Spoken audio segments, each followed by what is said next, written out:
Ladies and gentlemen, hey, hi, how you doing? Welcome back to the channel. Thank you so much for stopping by. It is a new week, and that of course means we've got some new updates inbound for Black Ops 7 and Warzone in the form of new content, potentially some new gameplay updates, bug fixes, new free rewards have been revealed. So we've got quite a bit to break down here today. Let's start first though with the Trello boards, because as we usually do every single week, we always go through and we check out what's been updated, what's been changed on the Trello over the course of the past few days. And we have seen a few new updates here. Of course, just over the weekend, we saw a surprise announcement in regards to some anti-cheat updates coming here soon. If you haven't caught that video yet, feel free to go ahead and check it out. We covered some other minor patch notes that went live over the weekend, but the Trello has also seen some new updates here, some new things they are investigating. As we last covered here in Zombies, they are investigating a ton of augment related bugs that are going on where certain augments, certain abilities here are not working as intended. So we're going to see a major patch go out for Zombies that fixes a ton of gameplay issues at some point here in the near future. On the multiplayer side of things, they are still looking into bottle caps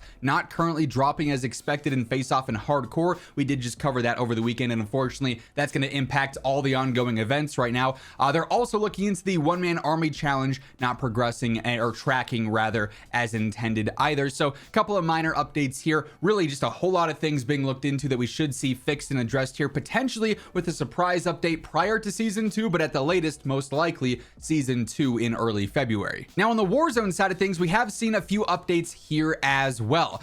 They have again restricted the Echo unit and the Psych Grenade while they investigate some issues going on with those. We also now have a new thing they're investigating here with an issue causing bright lighting effects to occasionally appear and cover the screen. I will say this is also happening in multiplayer as well, where at times your entire screen just starts glowing white, which is just a really bizarre bug going on.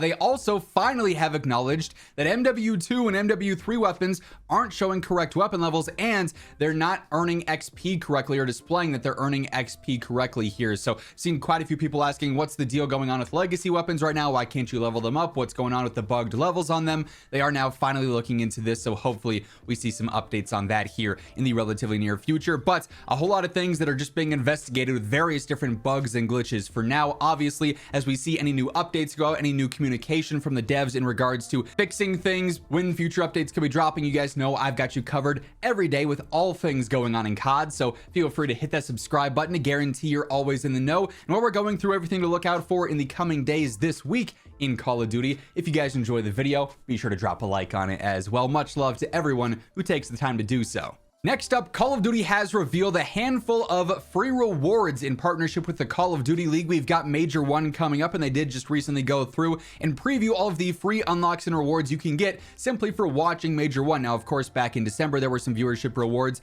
but now we've got the actual Major 1 tournament viewership rewards. The tournament is kicking off on the 29th and lasting for that weekend, basically, and every single day here, as you can see, we've got a couple of individual rewards that you can end up unlocking by linking your Twitch and then also your Activision account and just simply watching the stream on Call of Duty Esports over on Twitch. So on Thursday, if you watch for an hour, you get some double XP, never a bad thing to have stocked up. For an hour and a half, you get a new sticker. For 2 hours, some new double weapon XP. And then for 2.5 hours, you get a kitten calling card there. On Friday the 30th, for watching for an hour, you get some more XP, some double XP there. For an hour and a half, you get a new spray. 2 hours, a new double weapon XP token, and then 2.5 hours, you get a new animated emblem. On Saturday the 31st, for an hour, you get some more double XP, hour and a half, a new emblem, 2 hours, some more double weapon XP, and then 2.5 hours, an animated calling card. And then lastly, on Championship Sunday, this is the day with like the main reward for the event, quite frankly. For watching for an hour, you get some double XP, an hour and a half, a new animated emblem.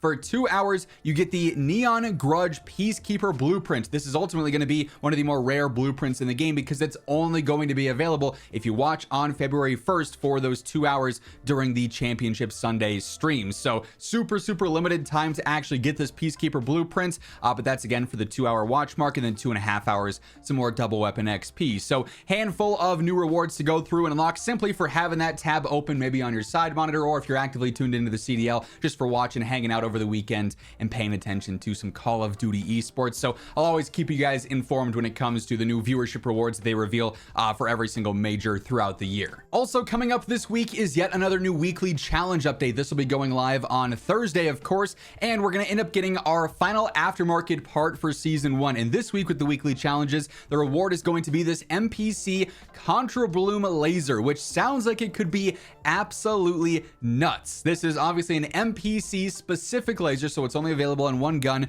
but this removes virtually all hip spread and resists firing bloom, improves the non-ADS mobility with a significant damage range penalty, provides crossbar ADS with increased aiming idle sway, blocks underbarrel attachments and optics.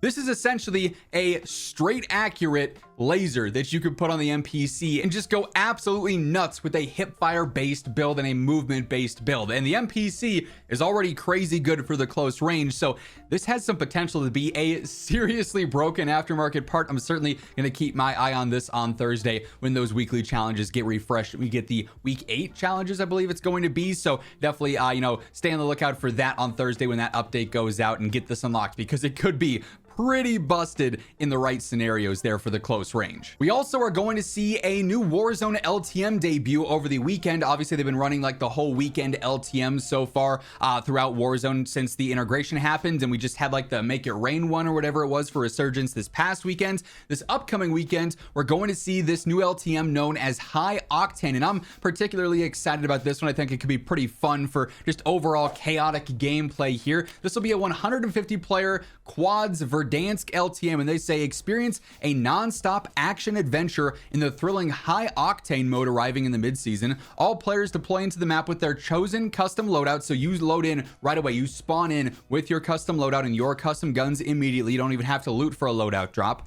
So you're ready to engage the enemy with a full kit of gear right from the start. Scavenge juiced up loot across Verdansk. There will be gas masks, grappling hooks, and legendary weapons. Cash payouts have been increased as well, pairing perfectly with the ability to call up and purchase from the buy station interface at any time. You don't even need to go to a buy station. You'll just be able to open the buy station from your inventory, and with increased cash you can spam UAVs. You can get all sorts of stuff whenever you want. To keep up with the pace, expect greatly accelerated circle timings for a faster match experience. There's no room for hesitation in High Octane, so this is going to be a chaotic LTM. Non-stop action, the zone's moving faster, you get your custom loadouts right away, buy station at any point with better loot and better cash rewards for contracts and everything there. Like I said, I'm really looking forward to this one because I think it's going to be basically non-stop chaos from start to stop here in this LTM in specific. So that'll be live over the weekend, Friday, Saturday, Sunday, per usual with the Warzone weekend LTMs. That's not to mention, we also have, like I said at the start, potentially some surprises this week happening as well. We've got a dev talk coming up. The devs have teased. We also have a Xbox Direct event where we may or may not be saying something related to Call of Duty. Time is going to tell for that. So could be a very interesting week in Call of Duty in general. That said, that's everything we know is coming in the next few days, and that's going to wrap things up. If you guys enjoyed the video, do me a favor, drop a like on it. And if you're new here, be sure to hit that subscribe button on your way out to guarantee you're always in the know for everything going on in COD. But once again, thank you so much for tuning in, and until next time, take it easy, have an awesome rest of your day, and I'll catch you later. Peace out.